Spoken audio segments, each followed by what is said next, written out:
Salut tout le monde.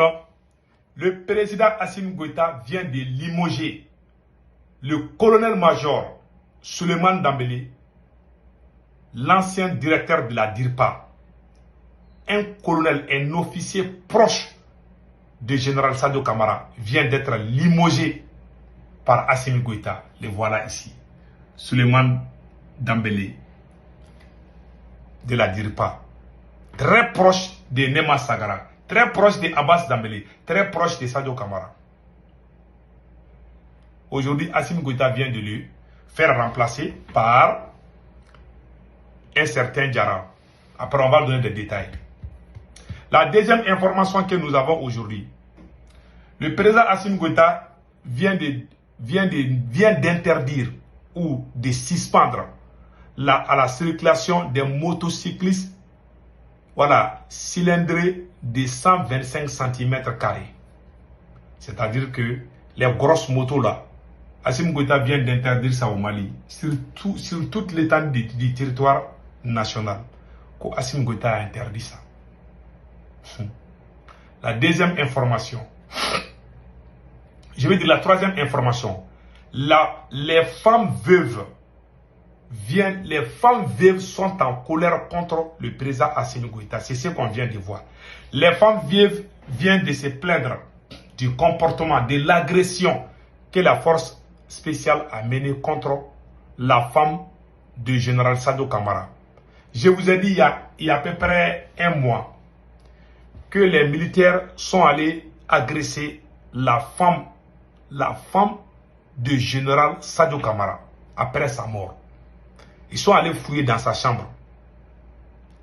Et puis ils l'ont agressé.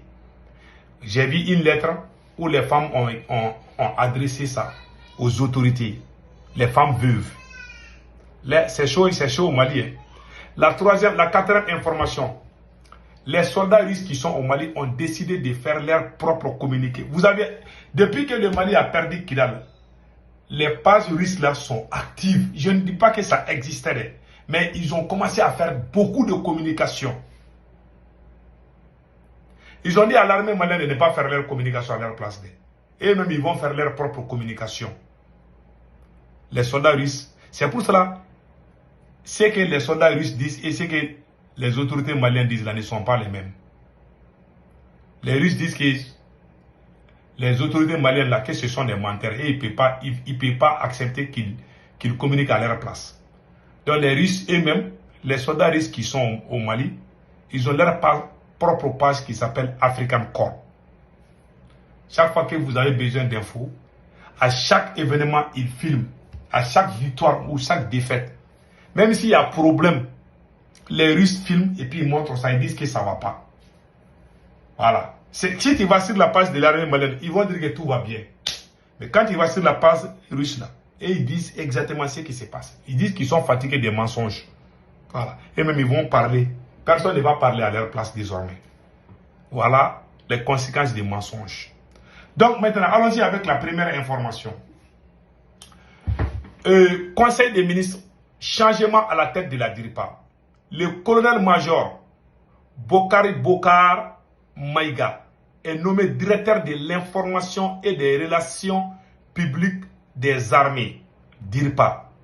Il succède au colonel-major Souleymane Dembélé à la tête de cette structure, chargé de la communication des forces armées maliennes.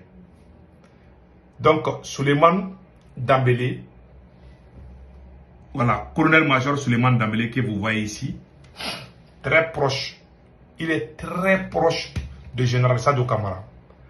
Tous les individus, tous les militaires, tous les officiers supérieurs qui sont très proches du général Sadio Kamara sont en train d'être enlevés. Certains fuient même le pays pour ne pas être arrêtés. Parce qu'Assimi Goïta va te coller des mensonges. Ils vont dire que tu voulais faire coup d'État. Il y a deux phrases qui circulent dans leurs lèvres là. On dirait que c'est leur salive. S'ils ne disent pas que tu travailles pour les terreaux, ils vont dire que tu veux faire coup d'État contre eux. Tu ne vas pas échapper à l'autre. Et j'ai fait, et voilà. Donc, Souleymane Dembélé est quelqu'un qui était très proche de... Voilà. C'est l'un des officiers très fidèles. Moi, quand même, je l'aime beaucoup. Mais il est proche de Sadio Camara. Ça, il faut le dire. Très proche du général Sadio Camara. Donc, lui, il vient d'être chassé par Assimi Goïta. Vous voulez qu'on gagne cette guerre? Avec ça, est-ce qu'on peut gagner une guerre? Un président qui ne se soucie qu'à son pouvoir. La chasse aux sorcières. Au moment où la cage de ton père brûle, c'est en ce moment que tu dois donner la main à tes frères et à tes sœurs.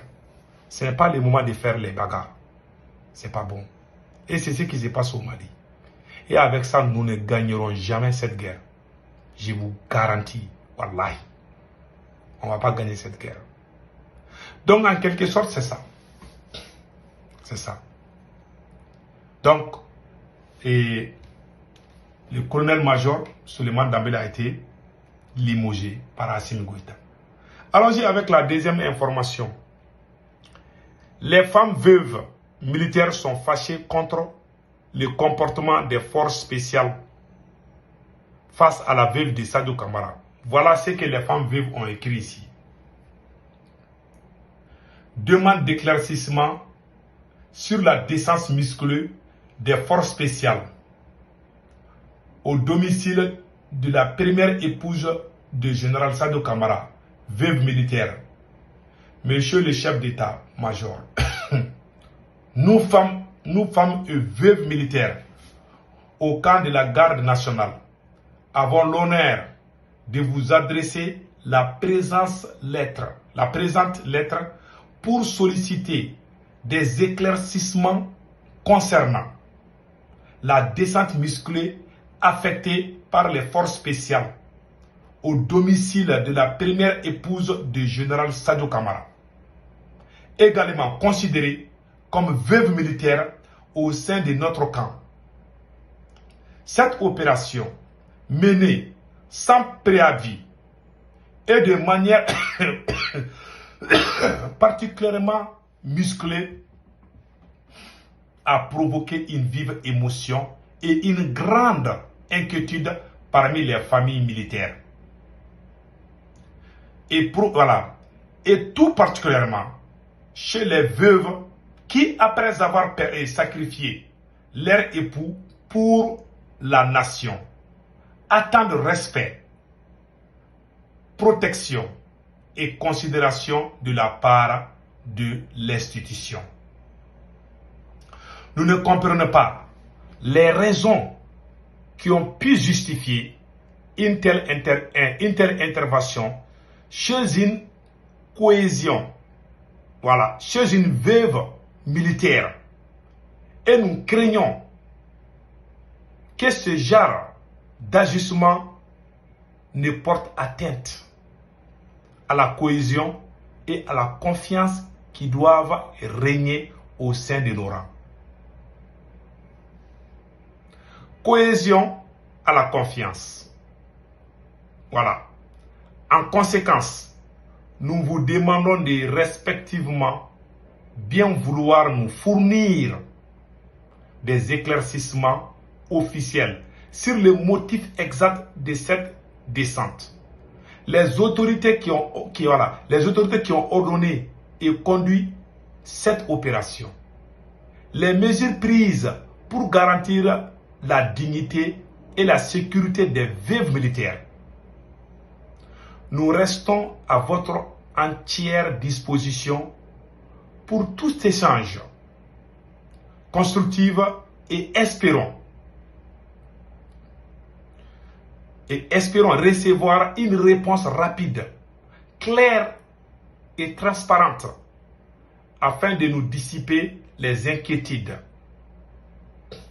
Veuillez agréer, Monsieur le chef d'état-major, l'expression de notre très haute considération et de notre attachement indéfectible à l'institution. Le bureau des femmes veuves militaires, camp de la garde nationale. Les gens qui ont signé, je vois les noms ici, attendez là. Il y a Madame Cissé Oumarou Konaté, porte-parole. Voilà ce que les femmes veuves ont dit. L'écriture est trop petite. Voilà pourquoi je lisais un peu lentement. Voilà ce qui s'est passé, ce qu'on a vu.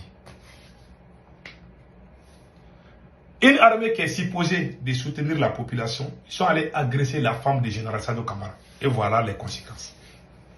Après, ils vont venir dire que ça c'est fake news. Ce n'est pas fake news, c'est la vérité. Moi, je sais, si c'était faux, je n'allais pas parler. Je vois beaucoup de choses, je ne parle pas. On a appris qu'Assimi Goïta veut interdire les grosses motos. Dans peu de temps, Assimi Goïta va décider d'interdire même les vélos. Un jour, Assimi Goïta va dire aux gens de ne pas même rouler à vélo. Ça va pas guérir ce qui s'est passé. Les terreaux là, tu peux interdire ça là où tu contrôles. Toi, tu ne contrôles même pas le Mali, tu dis que tu vas interdire quelque chose. Moi, ça me fait rire. Tu ne peux pas interdire ça à Kidal parce que Kidal n'est pas dans ta main. Tu ne peux pas interdire ça. Il y a tellement de localités, on va trouver ça là-bas. Donc toi, tu dois chercher à libérer le pays. Laisser les gens rouler sur leurs motos, c'est tout. C'est tout ce que moi je peux dire par rapport à cette situation. Ces grosses motos-là, les gens utilisent Télémanie. Moi, je vois les motos taxées. Si vous interdisez, parce que les gens n'ont pas de boulot, ils achètent ces grosses motos-là pour faire les motos taxis. Si toi, tu interdis, ces gens-là vont trouver l'argent comment? Les motos taxis qu'on appelle Télémanie. Comment les gens vont trouver l'argent? Ce monsieur-là n'a plus de solution pour le pays. C'est pour ça que moi j'ai dit, Assimi Goïta ne peut rien faire. Il va parler, après il va partir. Mais que Dieu protège le Mali.